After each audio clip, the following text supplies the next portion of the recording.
Good afternoon, everyone. I know we have a few people continuing to come on board, so we'll just give it a moment or two, and then we'll get started not too long after the top of the hour. So good afternoon to everybody, and good evening to many of you who I know are joining overseas.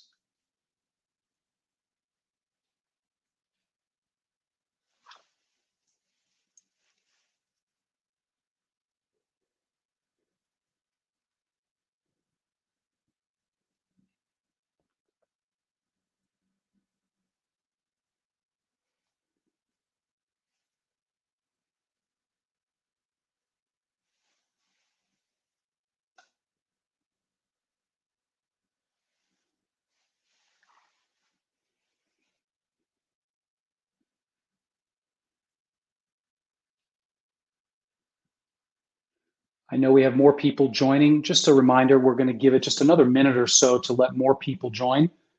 Look forward to the conversation and answering questions very shortly. Thank you.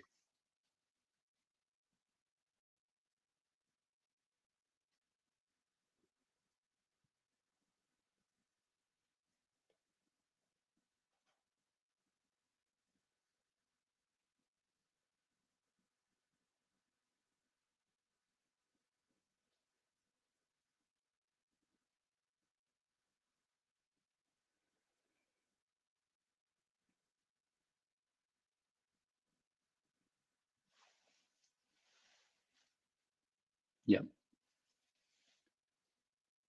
Again, just a final reminder, we're going to give it about 30 or 40 seconds more just to let some more people join us here this afternoon or this evening, depending upon where you're calling in from, and then we'll get started. So thank you for your patience, everybody. Good afternoon.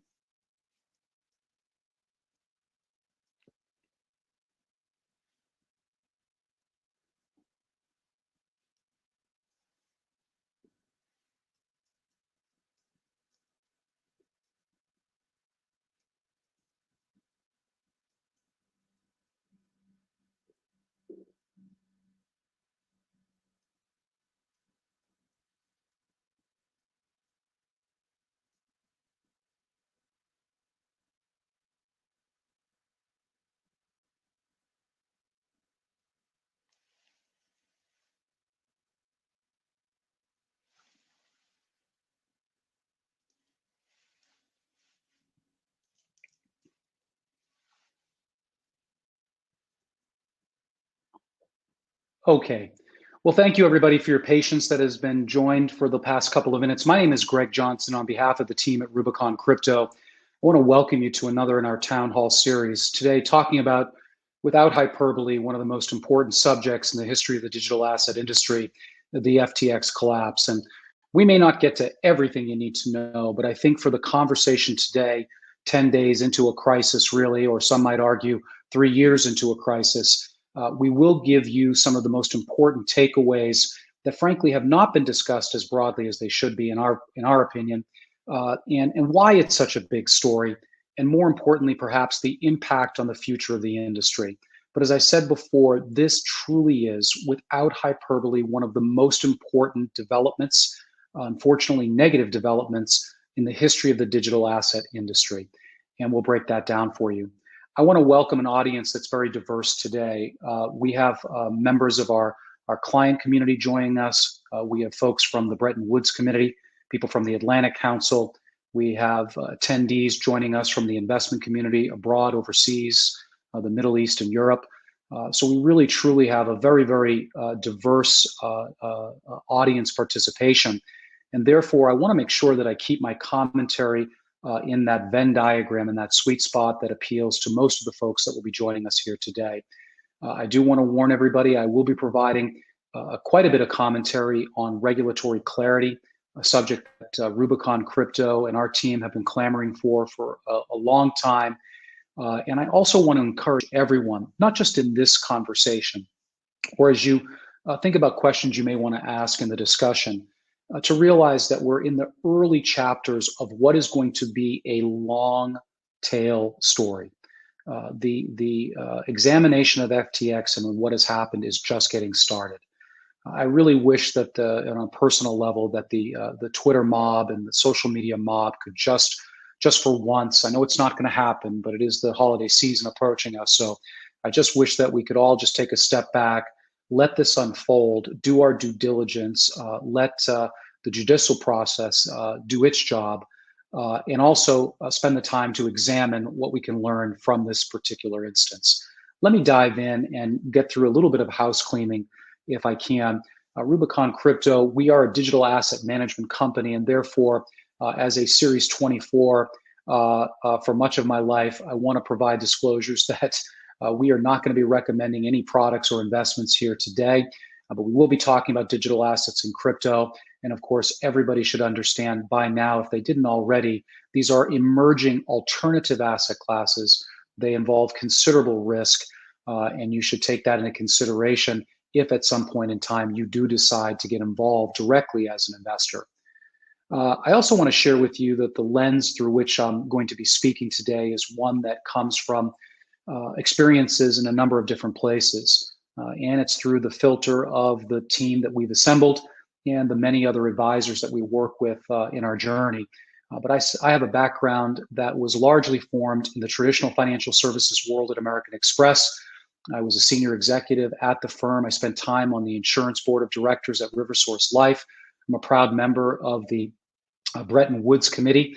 And so I have all of these different influences that will probably find their way into the conversation here later today. We have a terrific team that brings experience from tech and many other sectors as well, I'm sure, that are also influencing our perspective on the events of the day. Let me dive right in. The early FTX CSI is a tale as old as time, everybody. With apologies to Angela Lansbury and those who get that reference, this is not a new story.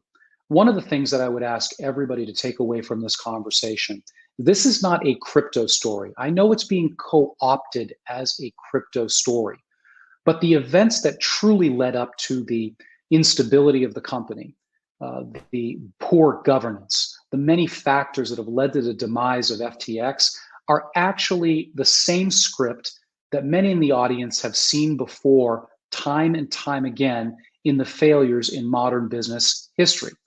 And I'm going to draw some attention to that in a moment. I think what's really challenging for everybody that has been a participant, especially those noble participants in the digital asset space, is there is some surprise. Not that something like this happened, but there is in some quarters. Of course, everybody acts now that they saw this coming, that they knew for sure FTX was going to implode. I think I can make a compelling case that that was not so, and that most people did not see it coming. We certainly did not see it coming. But we did think that something like this, with a centralized crypto business in the current regulatory environment, was bound to happen. I think what is surprising is on many levels, the FTX narrative was one that was approaching and engaging the Washington, D.C. regulatory set, that was indeed engaging the other regulatory bodies, as that we often say today, perhaps in hindsight, that may be reviewed as virtue signaling. But this was a firm that actually was losing favor with other elements of the crypto community because under Sam Bankman-Fried's leadership, they were seen almost as the company that was too cozy, too focused on regulation. And the argument was it was regulation that would be beneficial to FTX. But I say unlikely villains in the bullet point because of the fact that they were at least creating this narrative and making outward advances to collaborate on, quote, responsible regulation. And the other is, of all of the different stereotypical crypto billionaires, this was a fellow that was not living that lifestyle by all accounts. Certainly those in his inner circle may have, but he certainly did not give off appearances and was not the frivolous type that you hear about so much in the crypto media or in crypto Twitter, especially during this down market. By all accounts, he was actually intentional about giving away much of his fortune. We'll see if that was true. There are claims that more than 100 million was given away to philanthropy even this year.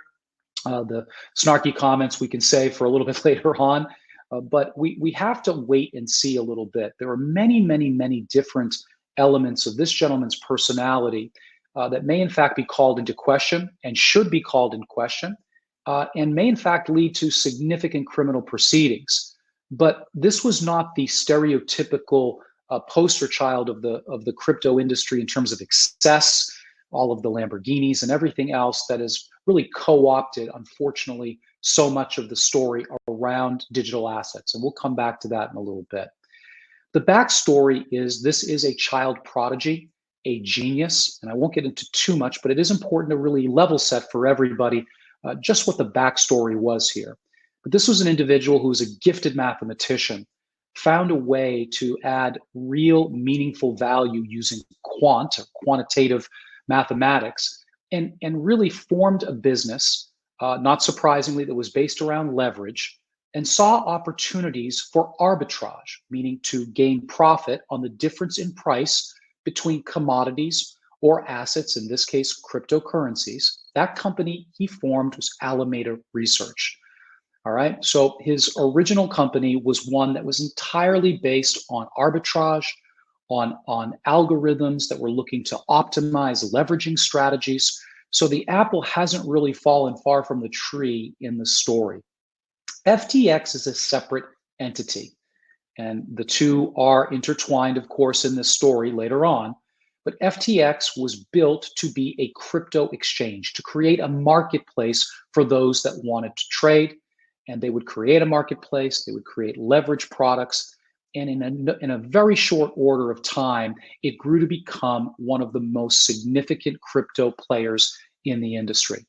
And that also led to much of the pillory that Mr. Bankman-Fried is sitting on right now. How he rose the company, what steps were involved to get him there, how he used the media or the media used him are going to be called into question. And some of that we're going to explore a little bit more.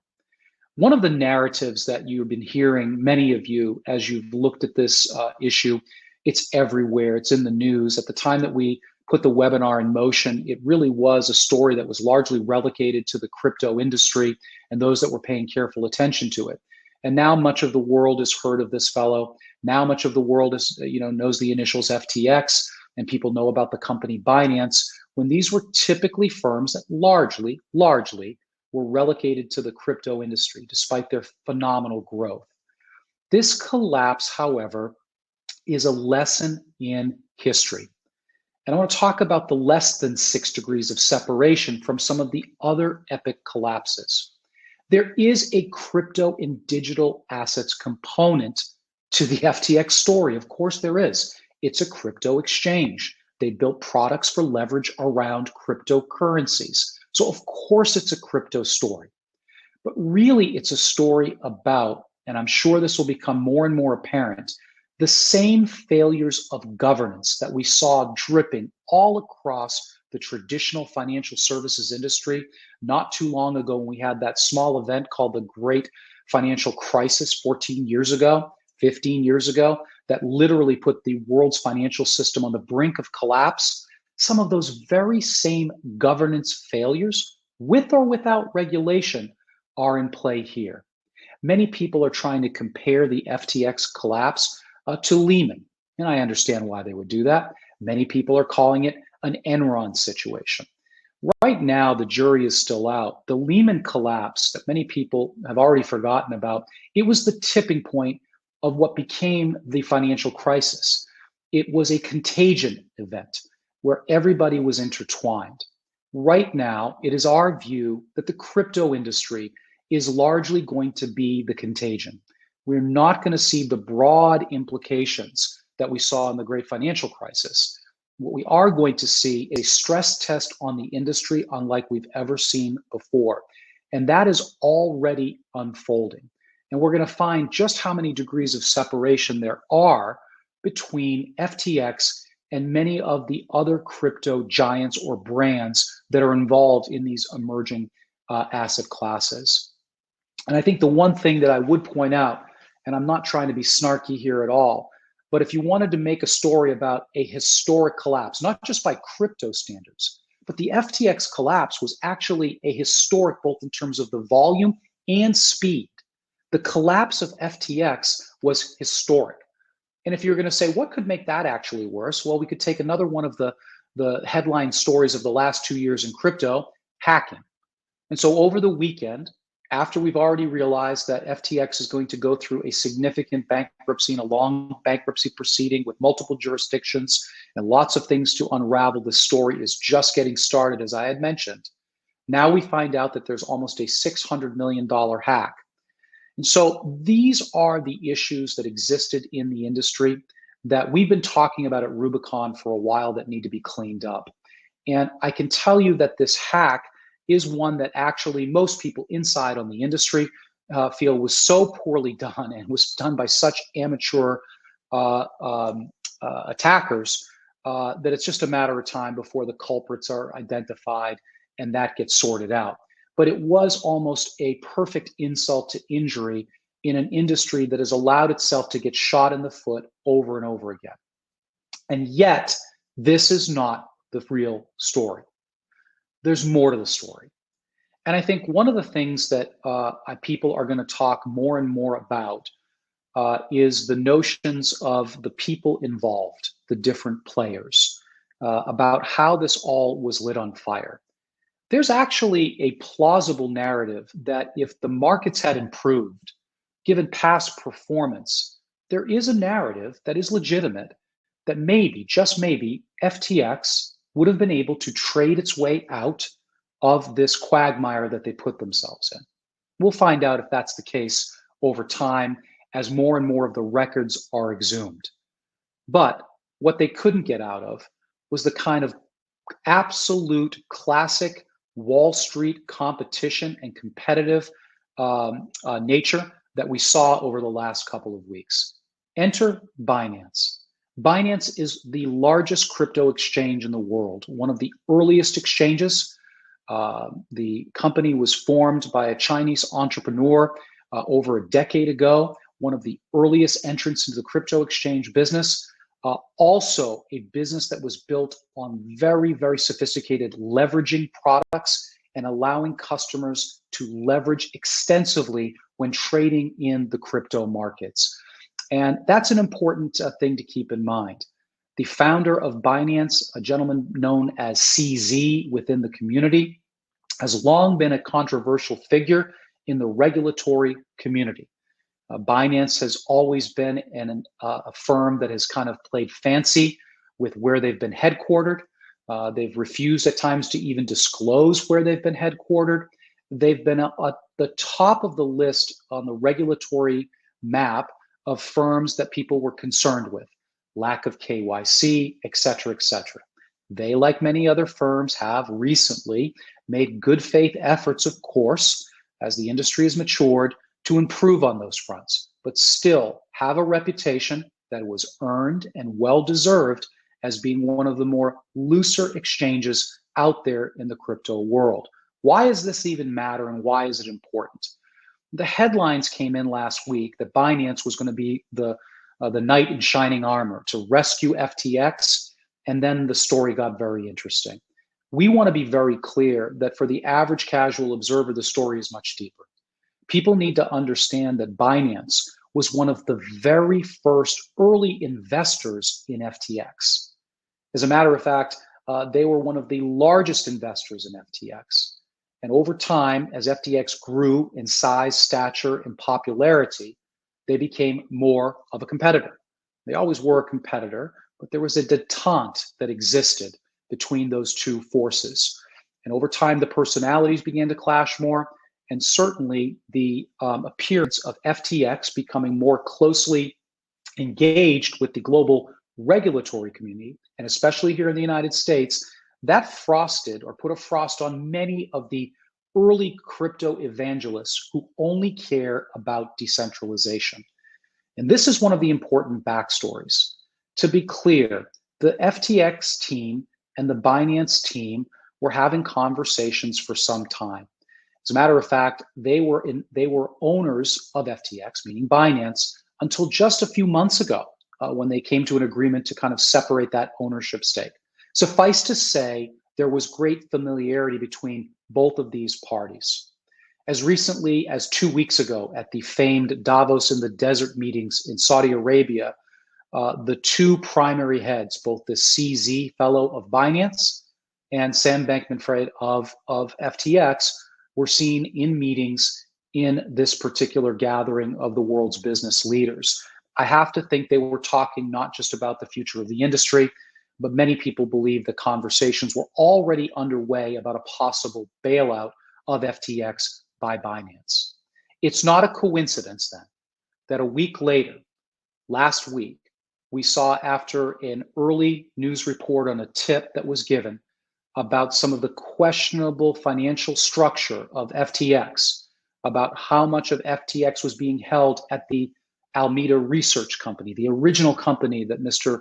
Bankman-Fried had founded, was actually holding FTX and so forth, and how much leverage was really going on behind the scenes. It was at that moment that Binance initiated a massive sell-off of the proprietary crypto of FTX. They also not just sold, but also sent out a tweet informing the entire world that they had lost confidence in FTX, had questions about their solvency, and the run happened, and happened quickly. They then came in to say, we're going to rescue you. And then they came in within 24 hours and said, you know what? No, we're not going to do that. We don't think there's any saving here. We maintain it's pretty unlikely that they didn't already have a good idea of what they were going to find when they did that 6 hours of formal due diligence after coming in to save them. So we believe that one of the biggest stories that will unfold over the next 12 months is whether or not this Binance experiment, this noble rescue attempt at FTX, are they really the modern reincarnation of J.P. Morgan, who I'm not sure if he really deserved it, but history sometimes argue that he was the savior of the financial services industry. And certainly Binance just announced today, not coincidentally in our view, that they're putting together a rescue fund to help other noble projects in the crypto world with liquidity where they can help. And so one of the stories we think is going to evolve over time and that everyone should be paying careful attention to is whether or not Binance is, in fact, this JP Morgan figure, or whether or not it's really more of a Gordon Gekko in sheep's clothing. And by the way, there are other people watching this. Many agencies that are involved in the security industry, many governmental agencies are paying careful attention to Binance's involvement in the crypto industry. And we also saw this attention being paid when they spent $500 million, this being Binance, to invest into Twitter. And that news came out to much fanfare and also great concern, given many of the geopolitical risks people believe are at stake when dealing with Binance. Contagion and correlation are also part of the early CSI that needs to be done on the collapse of FTX. Right now, by all accounts, we believe, and other regulatory entities also echo this sentiment, that the contagion will be mitigated to the crypto industry itself and not spread much beyond it. Ironically, the regulation that many people have been clamoring for, depending upon what actually comes to pass, may connect the traditional financial world with the crypto industry in such a way that this type of an event actually could lead to broader contagion. So the ironies are abounding in this industry, and we must sort them out in a very pragmatic way.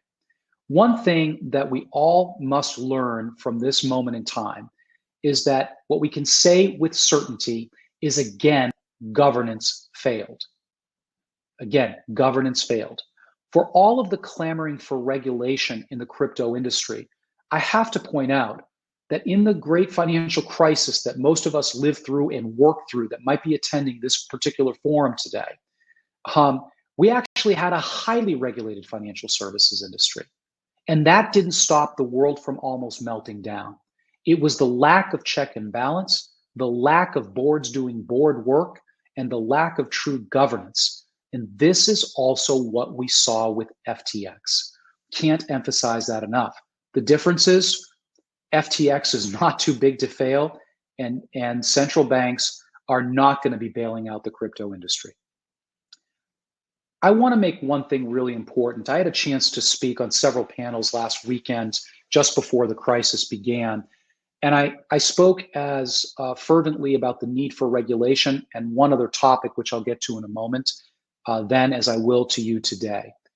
But one of the things that really drives me crazy is when you hear the expression, crypto would be interesting to me, or if only there were adults in the room.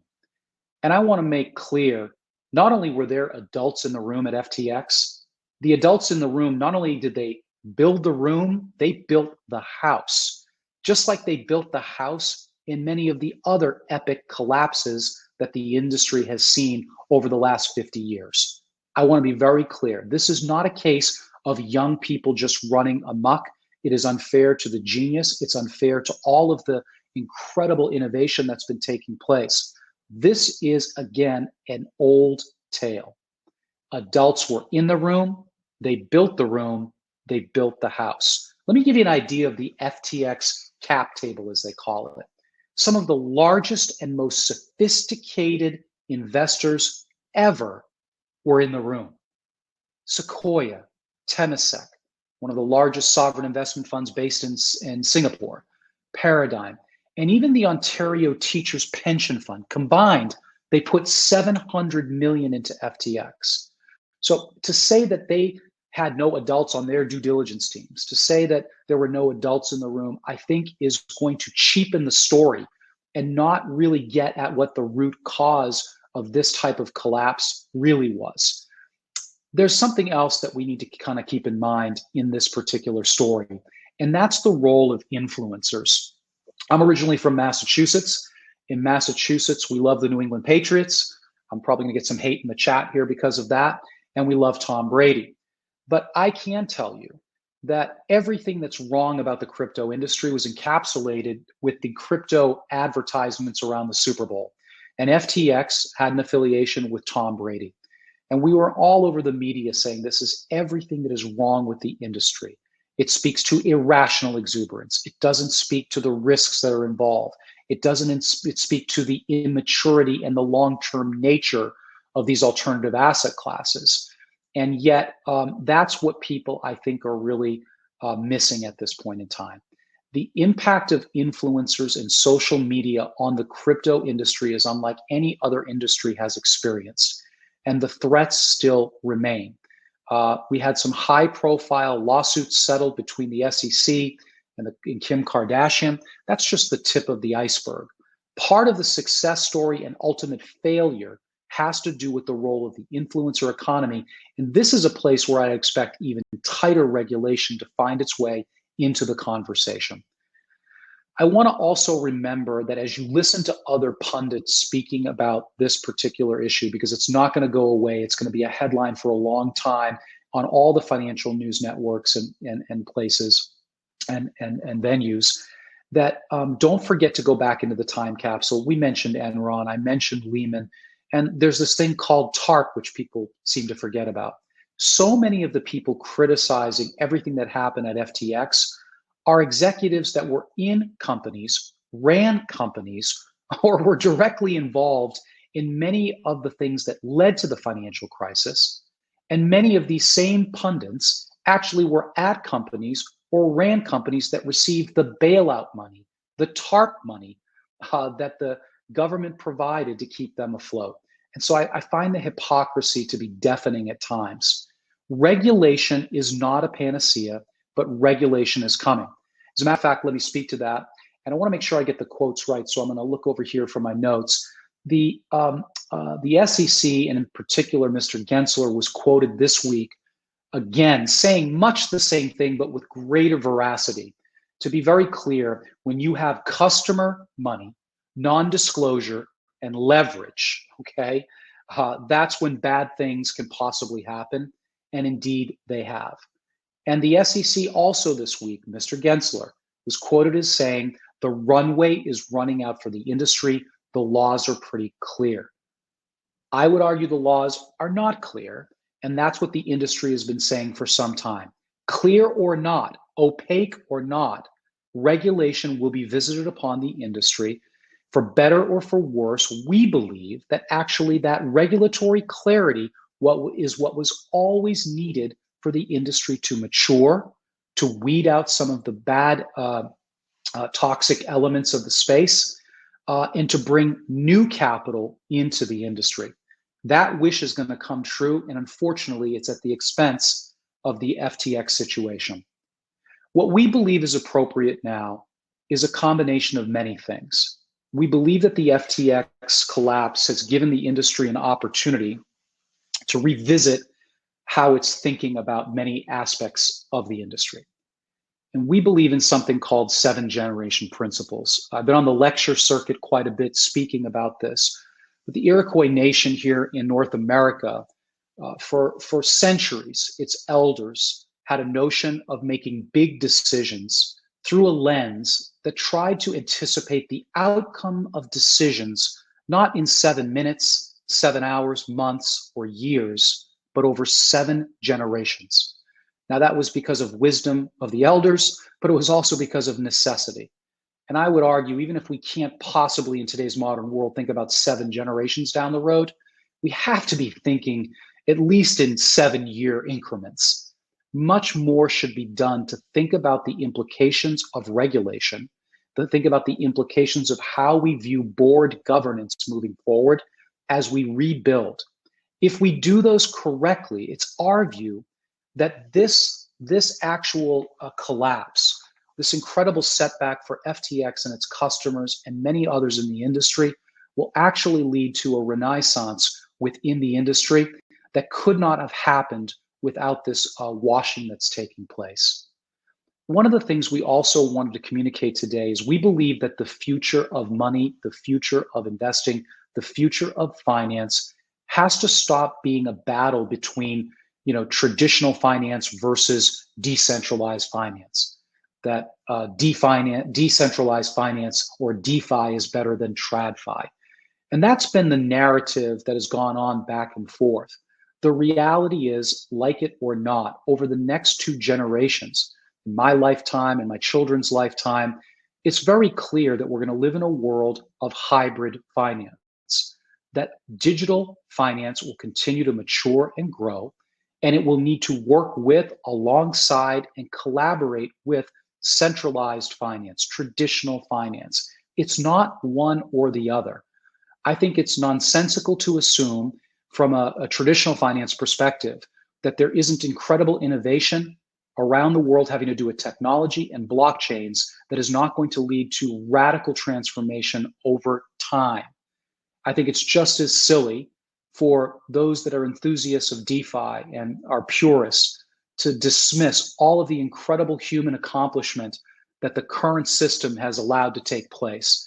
It's silly and disrespectful to think that despite its flaws, that decentralized finance is immediately, instantaneously going to usher in some new golden age.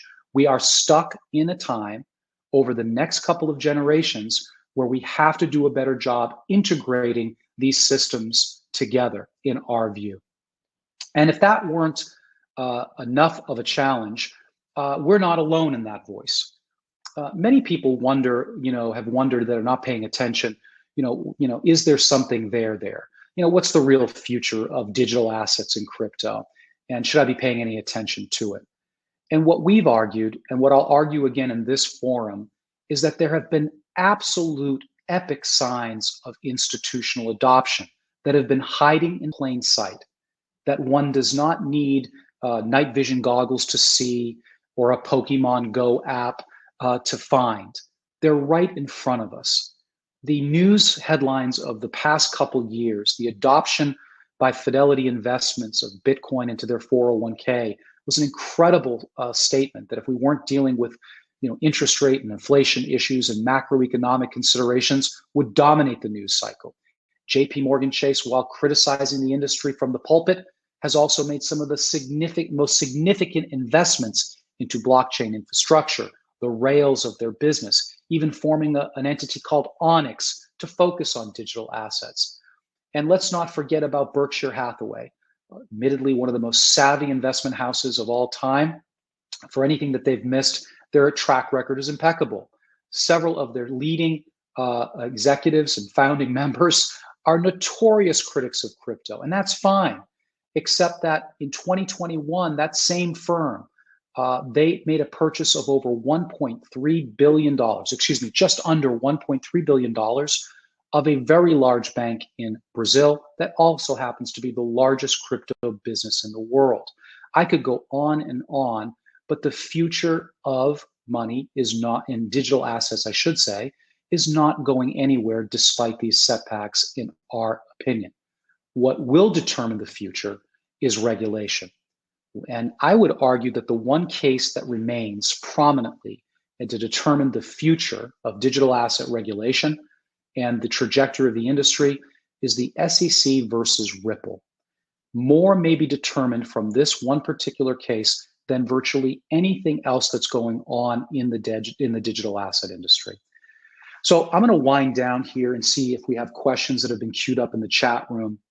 One of the things that we do want to close with is what we believe to be true, that in the crypto industry, with apologies to one of the larger crypto exchanges who did maintain fortune favored the brave with crypto, we juxtapose from that.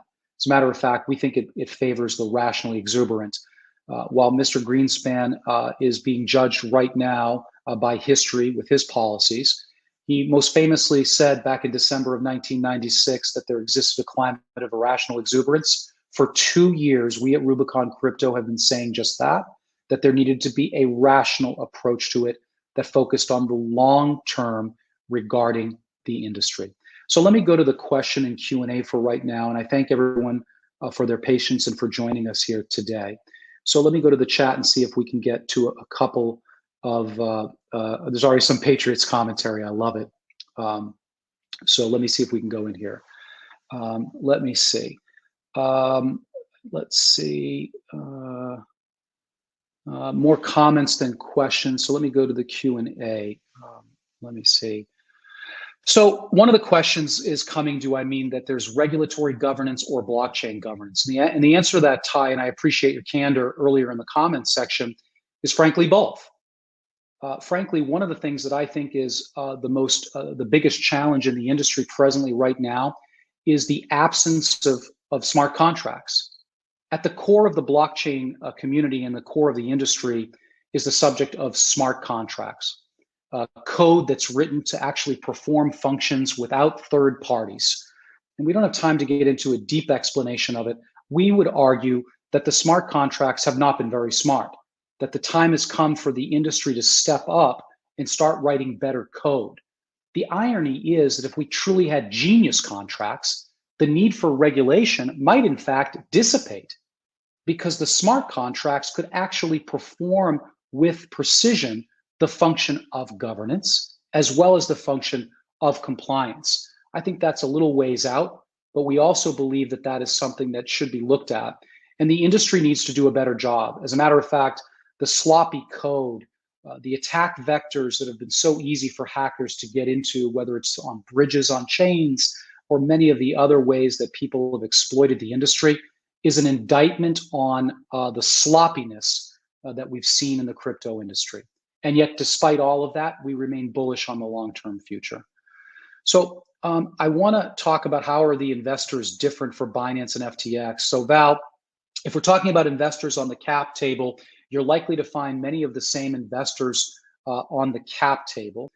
As far as the investors as individual investors, you'll find that they're also a cross-section on the retail side globally. FTX and Binance were both wildly popular exchanges in Asia in particular. And I think that's one thing to keep in mind. FTX US was gaining steam. One thing we also want to point out is that despite all of the advertising that took place over the last couple of years, there really wasn't meteoric new adoption in the new customer accounts. There had been a little bit of a plateau coming in. And what we've always maintained is it was going to take the regulation and then the wealth management and other traditional financial firms to come in more readily to really see the breadth of the industry start to change. So that was an important piece. What laws? Gensler is living in a time warp similar to regulators who try to apply telecom laws to the internet. That's a terrific question as well. More of a comment, if I may say so. But look, the regulators have always had a challenge. And look, I've spent most of my life in the financial services industry. We've seen what happens when bad things happen to people and there was poor regulation. There seems to be clearly a opportunity for regulatory overreach right now.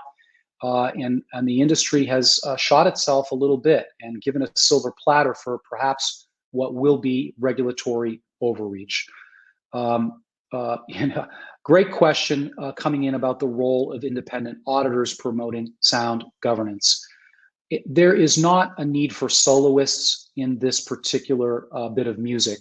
We need a chorus of people to come in. There is a massive role, though, for independent auditors to be providing governance throughout both TradFi as well as this new world of digital assets.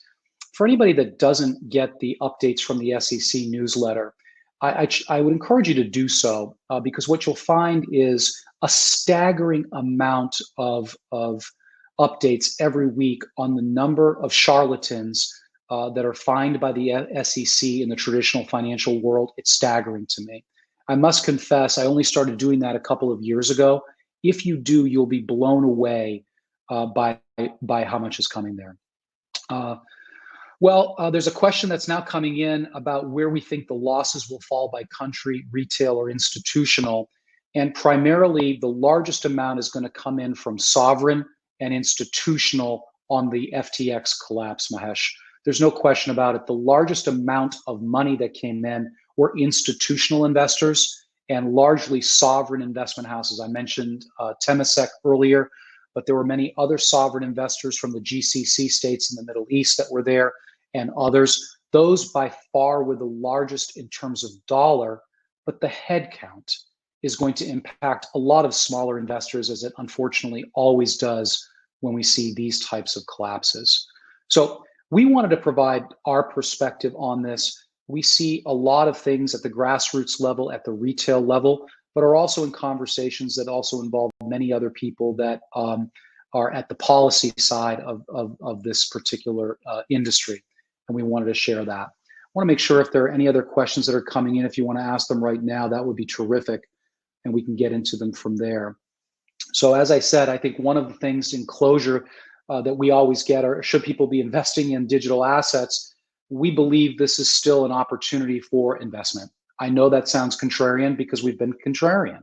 And we believe that that investment should be done in incredible measure. It should be done with rational exuberance. And what does that mean?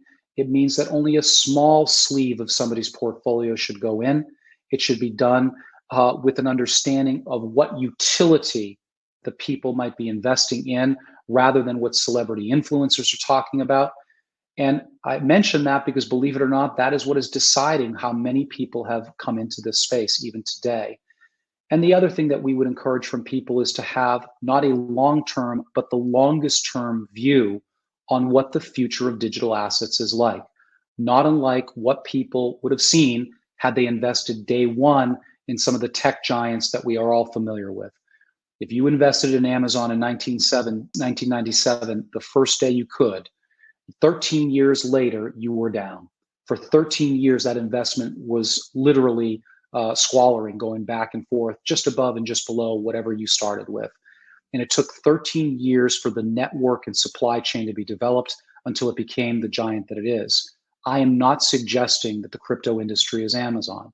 What I am suggesting is that from a timeline perspective and from a network perspective, what is needed is actually that additional adoption. What I would also encourage people listening to this conversation in closing is to not look at the digital and crypto industry through a purely American lens. Because if you do, you will not realize just how much of the rest of the world has been forced to think about medium of exchange and transfer of value and unit of account very differently than we do here in the United States. And that would be one of the final thoughts that I would share. I'll make one more pass here through the Q&A, and I want to thank everybody for participating. Thank you all for joining me today for this town hall briefing, and hope that this was of some value as you think about and process, again, what is easily one of the biggest stories in the digital asset industry and in the traditional financial world. Thank you very much.